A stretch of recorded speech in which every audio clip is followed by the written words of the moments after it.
What's up, you guys? My name is Miguel, giving you your daily dose of radiation. Today's video, we are covering how to increase your chances into getting into X-ray tech school. To give you context, I am a night shift X-ray tech. I've been doing it for about 4 years. And when I applied to the program, I got on during the first run, as you call it. So, as far as to give you an idea of how many slots we had, our school was accepting anywhere between 20 all the way to 25 was the amount of people they were accepting during our program.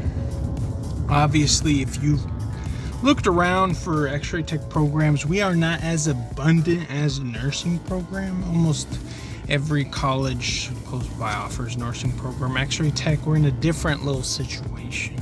I think where I'm from, there is one close to my city and the other one's like an hour away, and then the next closest one is probably 2 hours away. So it's not that many options. So you're probably going to be competing a lot of the times with other people some are people who genuinely want to be in the X-ray program, and then there's I'm gonna just apply to all the medical programs and see which one I get into, which is, I mean, it's fair, I suppose. So you have that kind of situation. And between X-ray and nursing, my lady is a nurse. The pre-classes you need are kind of similar in classes. I mean, I think between nursing, I think you have to take like a nutrition, microbiology, and I think there's another class you have to take, but it's almost kind of the same amount of classes between us. So I mean, the way I increase my odds, they give you like a little rubric of how they accept people, and your game plan will kind of be to max out every single stat on that. Like ours was take all the pre-record classes. I think it was like all the basic like math, English. I think ours was psychology, A&P 1 and 2, all your sciences, like all the basic stuff. Have those. And then I believe they gave you a little bit less points towards classes that if you were gonna hypothetically complete just a general associate's degree, I think they counted a little bit less, but they still counted. I almost completed all those basic courses applying to it, so I think I was like 2 classes shy from having just a general associate's degree.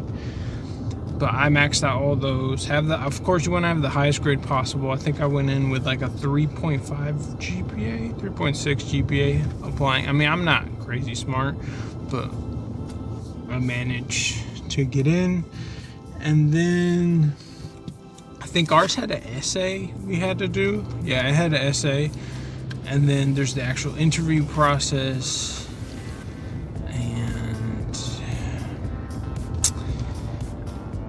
I'm gonna let you know, from what I've seen over the years in just getting to talk to people, like they hold grades, like it is important, but there's been times where people who've had 4.0s and someone like me who has just a little bit lower grade average, there's been times where they've got in and others haven't.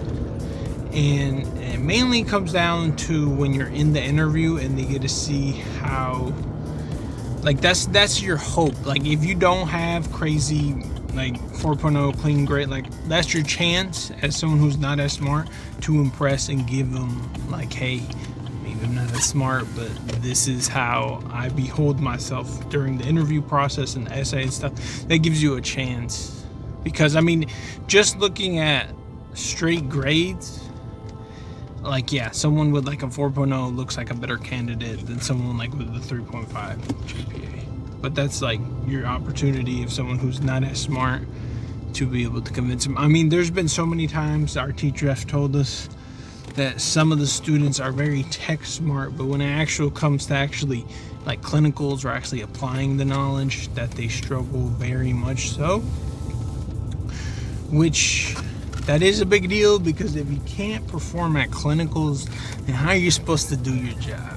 Because clinicals essentially is learning how to do your job And for me, when I was going through the clinic, I excelled at that. So I knew right away that this wasn't hard. I could do this.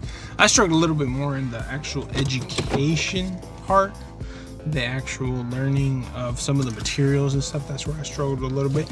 But essentially all that was to learn as much as you could for boards, because that's essentially what they're preparing you for, all the knowledge you need for boards. I mean, a little bit does come into play for the actual how to do your job, all the ethics and all the other stuff, but essentially it goes for boards. I mean, a bunch of the knowledge that I learned in school, will I use it? Probably not. Is it nice to have? Yes, between some of the patients asking questions or other people in the medical field asking you stuff, because it kind of looks embarrassing when they ask you something just about general x-rays and you're like, well, I don't know. Makes you seem like we just push the button. So there's always a set amount of knowledge that's always nice to ask. And occasionally you do run into some very smart people in the hospital as far as patient. There was one of the, if you're familiar with Sheldon, one of the like physicists who was sick and we ended up doing his x-rays, and he just started telling the stuff, and I'm like, you're right, all that came straight from the textbook. I'd remember verbatim certain stuff about the x-ray heat and how we're only using 1% of it, the rest of it becomes heat. So you do run into, like, you never know who's gonna run into the store, like into the hospital. As far as like ours, they only had a window. It was only like, I think during the summer they would send out like, hey, you have this time to apply, a deadline, and you have so and so. Like, they'll send you different things to like let you know of the breakdown. And I mean, based off of some of the classes you're taking, you can kind of gauge at the amount of people who are applying to the program. Obviously, you have the people who are outside of your college, because basically it's an open door to anyone.